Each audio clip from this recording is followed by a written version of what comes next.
السلام عليكم ورحمه الله. اليوم جيت نشارك معكم الشبكيه كيف ما العاده، يعني طريقه ديال الشبكيه تبارك الله راه معروفه وكل وحده وطريقتها، يعني في كيفاش كتصاوب الشبكيه. المهم البنات انا اليوم جيت نشارك معكم الشبكيه بطريقتي الخاصه، يعني نظرا لضيق الوقت جيت نشاركها معكم يعني بهاد المكونات هادو اللي هو اللوز تاع اليدال، وفي نفس الوقت الجنجل اللي كيكون مطحون بهذا الشكل هذا ديال اليدال حتى هو.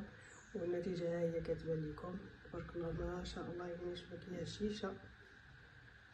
يعني نقول هذا العام ان شاء الله شاركت معكم شبكيه بيو.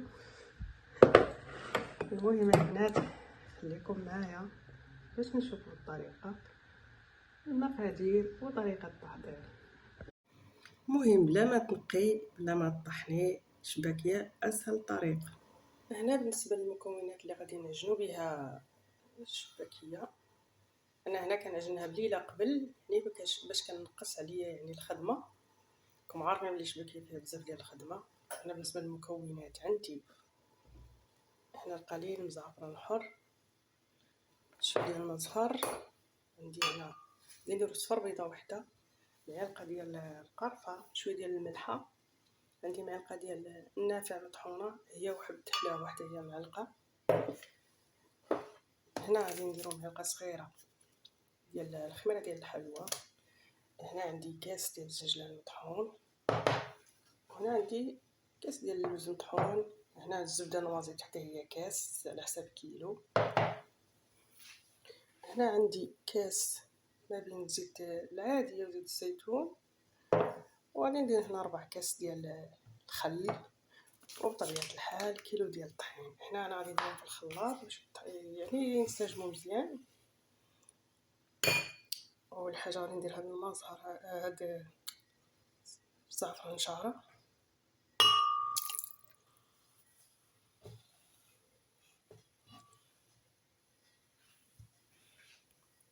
هنا غادي ندير هاد اللوز مطحون،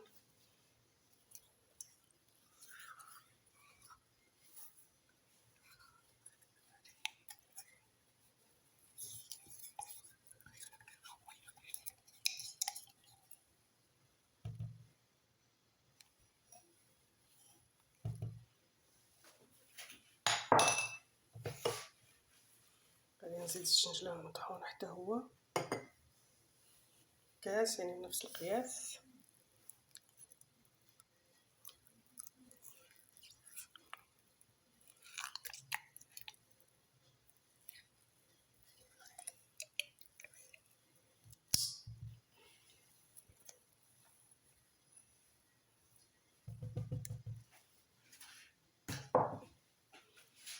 غادي ندير الزبده نوازيت، راكم عارفين الطريقه ديالها كيفاش كتصاوب.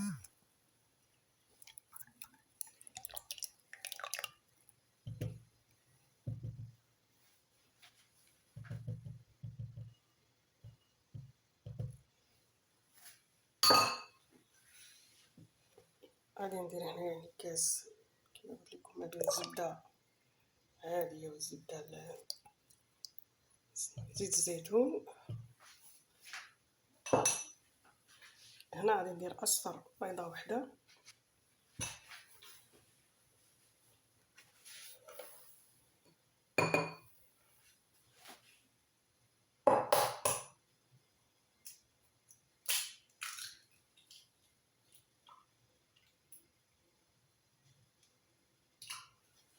هنا غادي ندير اصفر،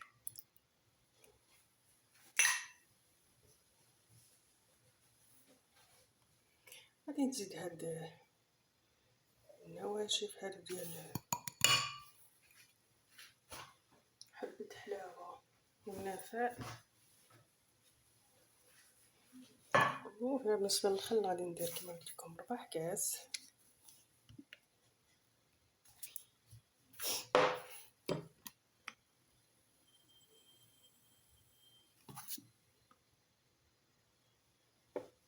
ها هي الكمية اللي غادي ندير.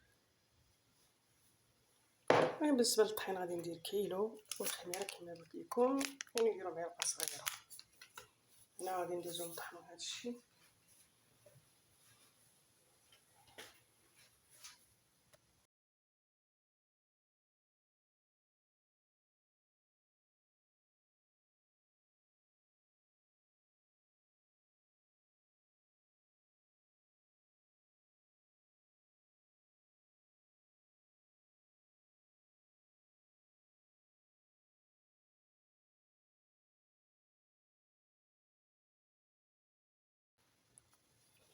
المهم هنا كنخلطو هاد المكونات مزيان. هنا غادي ندوز ندير هاد كيلو ديال الطحين هنا عجانو.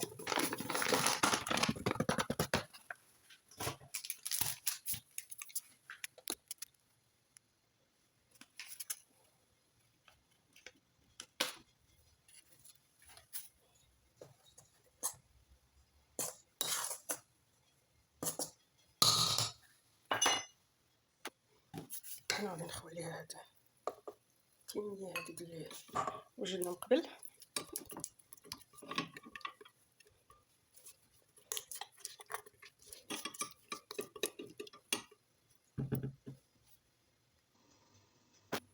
هنا المهم غادي ندوزو نخلطوها مزيان.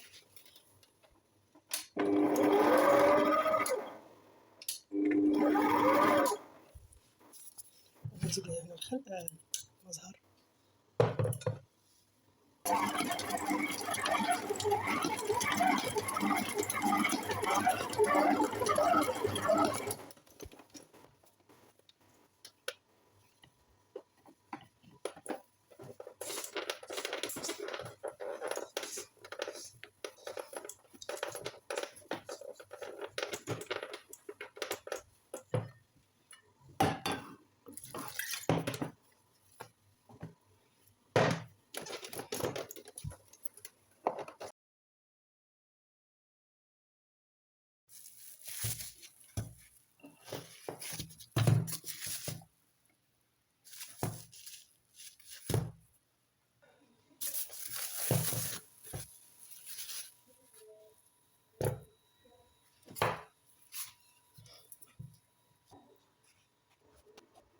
المهم هنا كنورقو العجينه لان كامله بهذا الشكل هذا. ربطيتها باش متلصقش.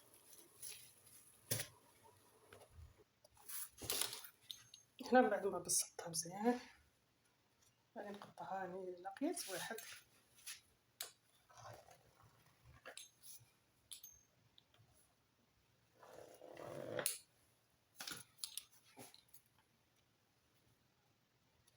باش تجي مقاده الحجم ديالها.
المهم هنا راني فاش ساليت التشبيكه نتاعها ديال الخمسه اللي كتكون بهذا الشكل هذا، تبارك الله راه كتجي يعني زوينه وسهله، الواحد كيدير اللي يعني الطريقه اللي كيعرف هو، سواء ديال 6 اولا ديال 5 اولا ديال 4.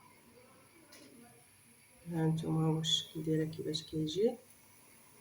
هنا فاش ساليتها كامله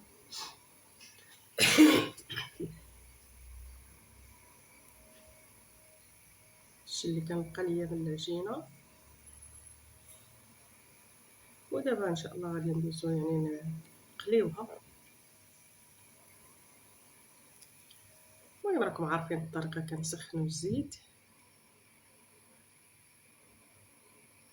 هنا شكل ديال الشباكيه يعني كتعجبني الشباكيه اللي كتكون ما تكونش رقيقه بزاف، دغيا كتهرس اولا كتفتت.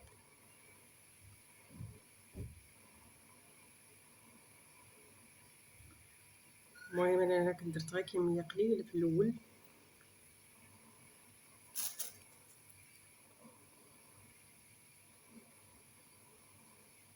المهم راكم عارفين الطريقه، كنديروها في العسل باش نقليوها وبعد نديروها في العسل،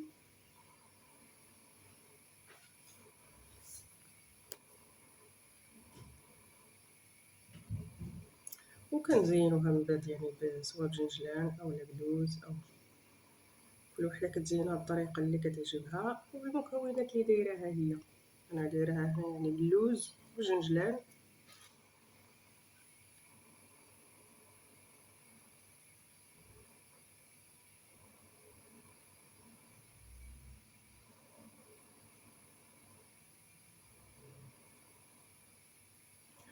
وهذه يعني اللي كانت بقات لي حتى هي من العجينه.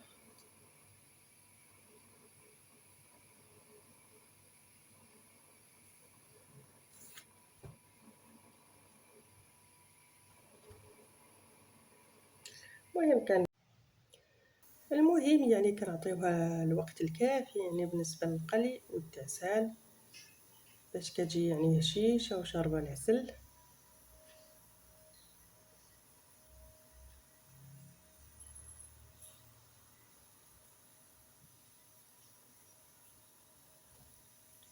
المهم كنستمروا يعني حتى كنساليو كاع الكميه اللي عندنا.